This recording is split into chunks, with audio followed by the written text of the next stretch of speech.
बात करते हैं रहस्य, रोमांच और सस्पेंस से भरी महाराष्ट्र की सियासी पिक्चर की और उससे जुड़ी इस वक्त की बड़ी खबर की।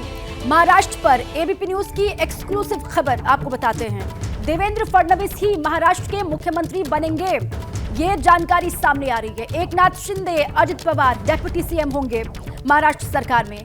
आज मुंबई पहुंच रहे हैं बीजेपी के पर्यवेक्षक और मुंबई में कल बीजेपी विधायक दल की बैठक भी होगी। इस बैठक में बीजेपी विधायक दल का नेता चुना जाएगा और उसमें सबसे आगे, सबसे मजबूत दावेदार हैं देवेंद्र फडणवीस, जिनका घर महाराष्ट्र की सियासत का सबसे बड़ा पावर सेंटर इस वक्त बनता हुआ दिखाई दे रहा है। बीते दिन एक के बाद एक 22 नेताओं से फडणवीस की मुलाकात हुई और इस मेल मुलाकात के बाद सियासी गलियारों में चर्चा होने लगी है कि कल यानी कि 4 दिसंबर को बीजेपी विधायक दल की जो बैठक होनी है उसमें देवेंद्र फडणवीस को ही नेता चुना जाएगा।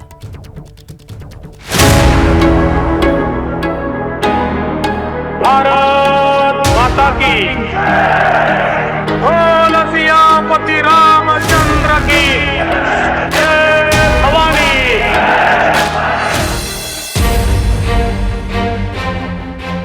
क्या 4 दिसंबर को देवेंद्र फडणवीस को ही बीजेपी विधायक दल का नेता चुना जाएगा?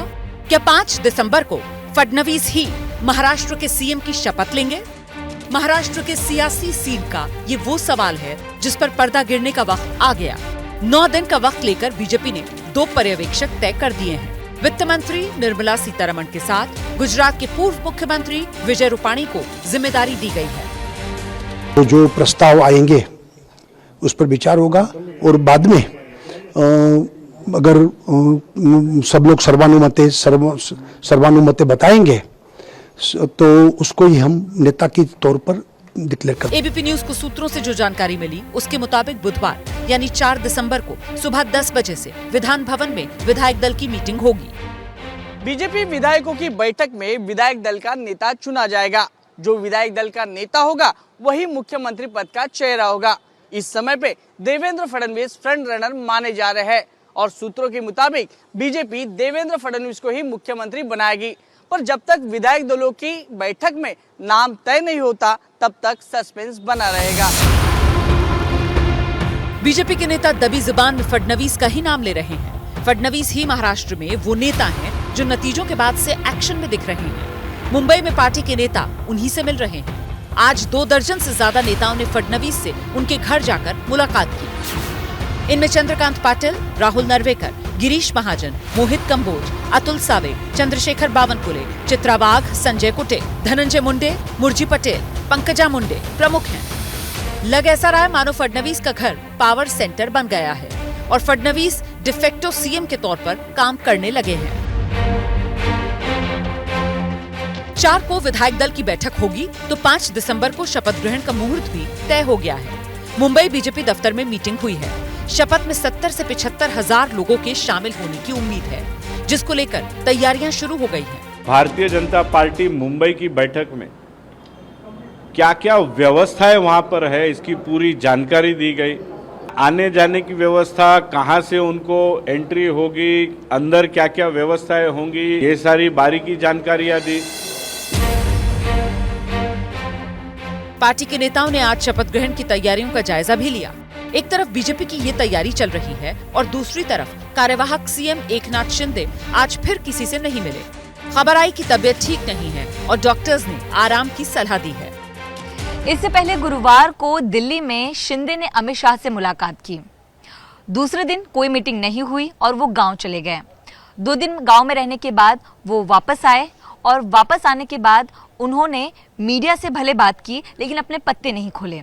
आज बैठक होने की उम्मीद थी लेकिन वो नहीं हुई। सूत्र बता रहे हैं एकनाथ शिंदे गृह मंत्रालय की डिमांड कर रहे हैं लेकिन बीजेपी राजी नहीं है। शिंदे ने गृह मंत्रालय वाले सवाल पर रविवार को प्रेस कॉन्फ्रेंस में कुछ जवाब भी नहीं दिया था। गृह मंत्रालय को लेकर के कोई मांग है क्या आप लोगों की? भारतीय गृह मंत्रालय ऑलरेडी दे दिया है, आप ही कुछ बोलोगे क्या? मुझे बात करनी है। वैसे पार्टी के नेता कह रहे हैं कोई नाराजगी नहीं, शिवसेना महायुति के साथ मजबूती से खड़ी है। ये तो उनका डिसीजन रहेगा, लेकिन वो महायुति के साथ रहेंगे ये पक्का है। उन्हें खुद लेना है डीसीएमशिप या वो तो चर्चा होगी ना ऊपर जब जाएंगे चर्चा के लिए तब वो डिसाइड करेंगे। बीजेपी सरकार बनाने के लिए फ्रंट फुट पर आकर एक्टिव हो गई है, तो एकनाथ शिंदे अभी पर्दे के पीछे से ही पत्ते फेंक रहे हैं। अजित पवार दिल्ली पहुंचे हैं। कुल मिलाकर महाराष्ट्र के सियासी मैच का आखिरी ओवर शुरू हो चुका है। रोमांच अभी बाकी है। आगे आगे देखिए होता है क्या। और इस बीच अंदर खाने से खबर आ रही है और उन खबरों के मुताबिक मुख्यमंत्री की कुर्सी त्यागने के बाद शिंदे अब बड़े मोलभाव के मूड में दिखाई दे रहे हैं और गृह मंत्रालय के साथ साथ वित्त मंत्रालय पर भी दावा ठोक रहे हैं एकनाथ शिंदे। सूत्रों के हवाले से जो खबरें मिल रही हैं उसके मुताबिक आपको जानकारी दें, एकनाथ शिंदे कुछ अहम मंत्रालय चाहते हैं और सूत्रों के मुताबिक शिंदे ने गृह मंत्रालय और वित्त मंत्रालय की डिमांड रखी है। ये मांग वो कर रहे हैं। साथ ही शिंदे शहरी विकास मंत्रालय भी मांग रहे हैं। शिंदे गुट इस बात पर भी अड़ा है कि जो मंत्रालय उनके पास थे वो दोबारा उनको दिए जाए। और एक और शिंदे गुट मंत्रालयों की मांग कर रहा है तो दूसरी ओर उद्धव ठाकरे की शिवसेना शिंदे पर तंज कस रही है।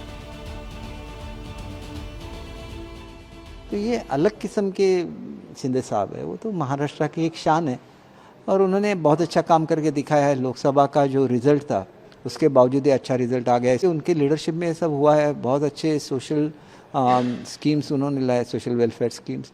तो इस सब का ये इफ़ेक्ट है कि एक अच्छी सरकार बने महाराष्ट्र में और उनका जो मान है वो भी रखा जाए, क्योंकि उन्होंने इतनी मेहनत की है।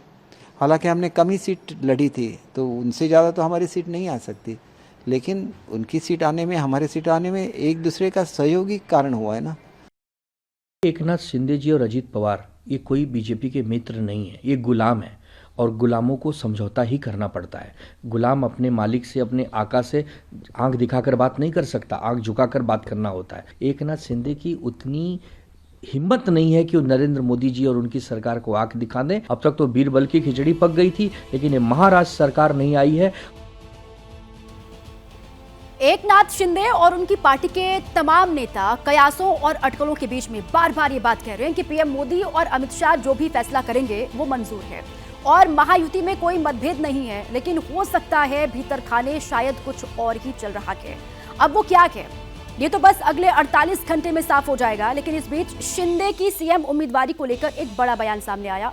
ये बयान दिया कि द्वारका सूर्यपीठ गुरुस्थान मुरली आश्रम के पीठाधीश्वर जगत गुरु सूर्याचार्य कृष्ण देवानंद गिरी महाराज ने, जो बीती रात शिंदे से मिलने के लिए उनके आवास पर पहुंचे, आशीर्वाद दिया, मुलाकात की और उसके बाद जब मीडिया ने सवाल पूछे तो खुलकर बात की।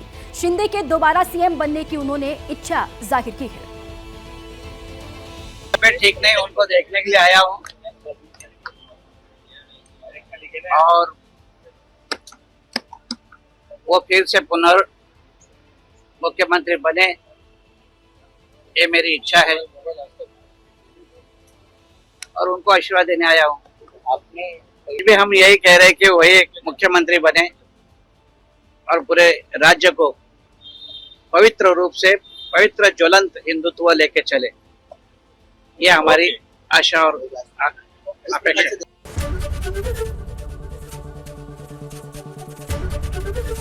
एबीपी गंगा, खबर आपकी, जुबान आपकी।